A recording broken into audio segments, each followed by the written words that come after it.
Hello everybody, my name's Andrew. I'm on staff with the Uni Fellowship and I oversee the events team. Welcome to part one of our interactive style sermon from our series Despair and Hope, the Bible Prophecies of Isaiah. Now each semester we take some extended time out of teaching and training and meeting together to get more hands-on, our head in and discussion happening over a particular part of the Bible. And so we're going to be working on and working out together the question, what do we do with the New Testament's use of the Old Testament? What do we do with the New Testament's use of the Old Testament? That is, as we pick up a Bible and we come across these kind of quotes from the first half in the second half, what do? You see, each day we're hit with quotes, aren't we, all the time, whether we're through our work kind of pipes or our areas of play, whether it's books or TVs, news articles, journals, the textbooks you've just been reading, even our banter, GIFs, memes, all the time we're hit with quotes. So-and-so said, it is written, I've heard it say, or it's reported that ... or they said it, they said this. Now, whoever they are exactly, I'm not sure. I've never got to the bottom of who they are, but they said it, and that's a quote. Now, the second part of the Bible, the later part, the New Testament, does it all the time. In fact, the New Testament cites directly from the Old Testament, so much so that there is 1,604 citations in the New Testament referring to 1,276 Old Testament passages. That's heaps. And in fact, there is actually only 12 chapters of the New Testament that doesn't have some explicit or clear quote or reference or citation, the same kind of thing to the Old Testament. So if you're going to read the Bible, there's a high chance you've encountered it. If you haven't, you've sort of done well to sidestep and find just those 12 chapters. Now, whether you're a reluctant reader of the Bible, you're a casual reader of the Bible, or you're just a keen reader of the Bible, you're well into it. What do you normally do when you come across these quotes? How do you approach them?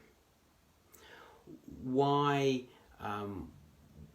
should we care? What might your answer be to their reason for being there, for keeping them even? So for instance, you might be reading the Bible, you might be reading with a friend or reading on your own or in a group or something, and you come across, say, Matthew chapter 21. And so you're reading it, you've just gone through the vineyard parable, and then it says something like, Jesus said to them, have you never read in the scriptures, the stone the builders rejected has become the capstone. The Lord has done this and it's marvelous in our eyes. Therefore, I tell you that the kingdom of God, etc., etc., etc. So, yeah, what do you do when you encounter those? Maybe one of your responses might just be casual. Okay, so you just read on through, knowing that it does have some significance, probably. It does have some meaning. You should probably care a little bit more than you do. But you basically just try to make sense of the passage you're reading by ignoring it. Well, not quite ignoring it, just skipping over it a bit. Perhaps your response actually is more one of confusion.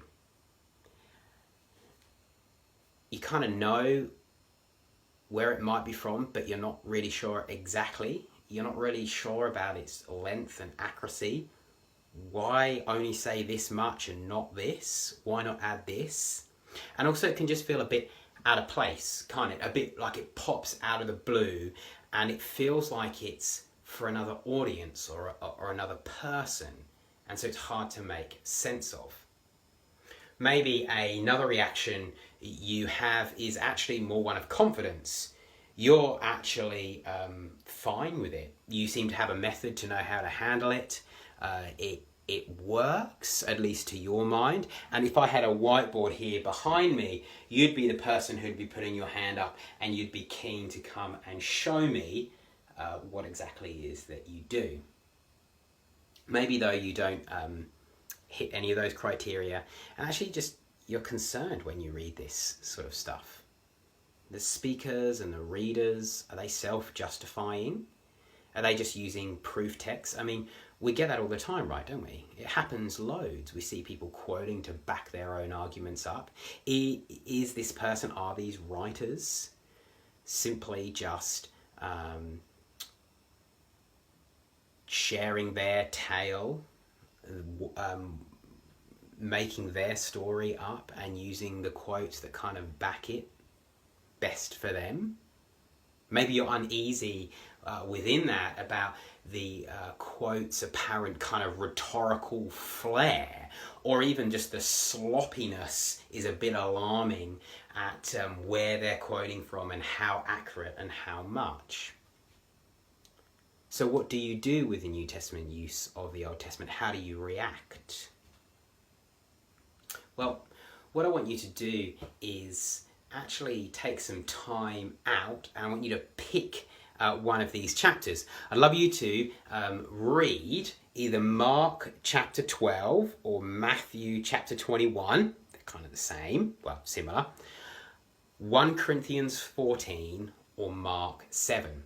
So read either Mark chapter 12 or Matthew chapter 21, 1 Corinthians 14 or Mark 7. And I want you guys to ask some simple questions, okay? Here's a few of the questions. What themes do you see in there? What are some of the issues, and what are some of the resolves that take place?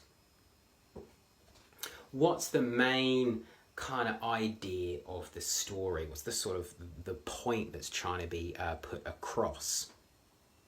And then how is the Old Testament reference being used? What do you think is at play there? So once you've picked one of them, then I want you to pick up Isaiah chapter 28 and 29, which is the passage that we're looking at in our series, Isaiah chapter 28 and 29. And I want you to ask similar questions. Okay, so what themes do I see? What are some of the issues and some of the resolves? What's the main idea of this kind of count trying to get at? And you might have one for 28, and you might have one for chapter 29, and then you might need to put them together, and you might create one. You might not, that's okay. And so as you go through and do that, then I want you to think about the connections you might see and the adjustments you might need to make, and the points of clarity or significance that might come out after reading the New Testament passage and then being sent by the New Testament back to the Old Testament, to then be sent from the Old Testament back to the New Testament. And already in that, you're beginning to see the way that we're being invited to read the Bible and to listen carefully and engage properly. So I'll leave you to do that. Take some time, and then we'll get back together again to work on and work it out as we keep seeking to answer this question: what do we do with the New Testament's use of the Old Testament? Thanks everybody, and we'll chat soon. Cheers. Bye.